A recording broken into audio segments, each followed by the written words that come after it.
Scanlon. I'm Joe McBride. I'm Gareth Doyle. And this is our evaluation.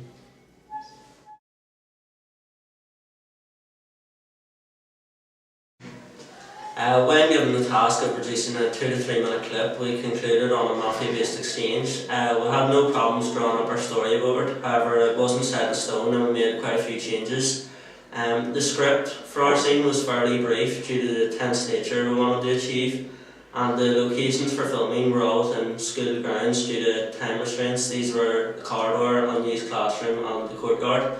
We had few actors which were meant it was relatively simple to manage. And for props we used the drama department.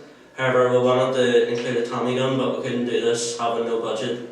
We had little problems with above, however we had a slight continuity problem with shooting outside and having to film within class time. That was the only problem with it.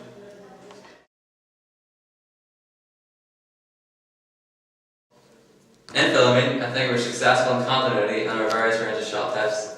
We use a large range of shots, like over the shoulder shot, inserts, zoom, and we're able to get at different angles, like high angles, canted angles. In these shots we wanted to make it suit the mood of the piece, and so the shot types mattered to us. We didn't take much quick takes, as there wasn't much action in the clip. However, we did want to get a feel of who the important characters were in the piece, and so we made sure to put these characters, like the drug dealer and mafia boss, in the grid lines in order of third shot. We also wanted to get a range of angles with the high angle on the drug dealer. We wanted to create him as being smaller than he may think he is, and the subjects well throughout, and the use of the camera techniques used, like the zoom and pan shot, were used effectively. For continuity, we managed well with setting up the room exactly the way we first got it laid out, and making sure each person was in the same location, and so that aspect was very successful. However, we did kind of fail on our continuity of the drug dealer walking across the courtyard, as we had to be able to film it very quickly, as the sun moving across the shadows made the shadow shifts up, and so the audience may be able to tell that both in a different time scale, and so we fell down a bit in that part of our piece. We eventually observed the 180-degree route through confusion into what actually was at the start. However, we were able to fix our mistakes and in the process to learn from them using the 180-degree route effectively. We managed the lighting of the whole piece well, as we were able to get both low-key lighting and high-key lighting.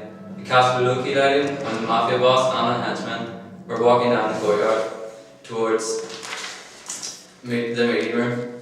Here, we wanted to make him look more mysterious and sinister, and I think we succeeded in doing so. In the room, we also made sure the curtain was put on the same length every time, so that the same amount of light through the window, and so keep continuity the same. Our sound was also well done, as our incidental music suited the piece, as it sounded very dark and ominous, and so the music was also selected well. For mise en scène, we wanted to create a clear split into two groups of people. One wearing a cream jacket and brown tie, and the other mafia members both wearing black, looking very professional. Our props were a violin case used for stashing money, and two guns used for both members of the mafia. We wanted to make the group look more intimidating than the other, and I feel we managed this as well, along with continuity of always wearing the costumes and holding the props the same way as before.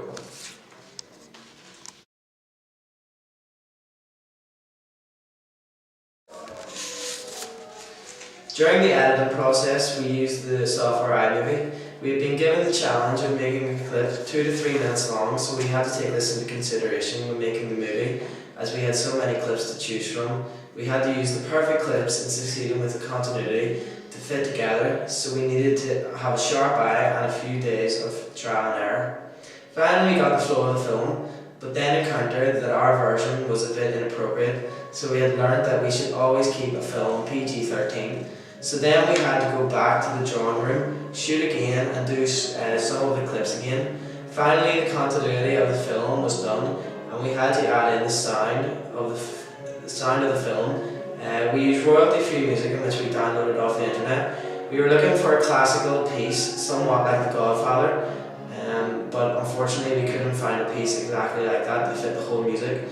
So we had to have a choice of several different pieces of music, which personally we think worked better. It meant we could control the sound volume much better, and we could dissolve the music clips into each other.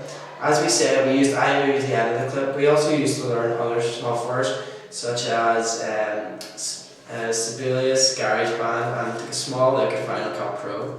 But the main piece was all finished in iMovie. We learned how to add in music clips, text, and such things as a clip contrast. And we also learned how to do transitions such as fade in and fade out, crosses of white, and so on.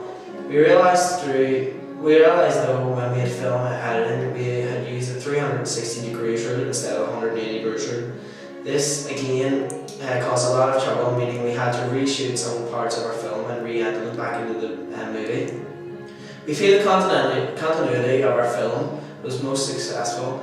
Our movie ran so smoothly after editing, and it worked to our expectations. The most difficult part was probably choosing from over 80 clips to choose for a film.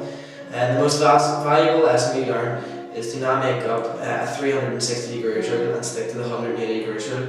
Also make sure your surroundings are the same, such as location, film, and make sure all the props are the same.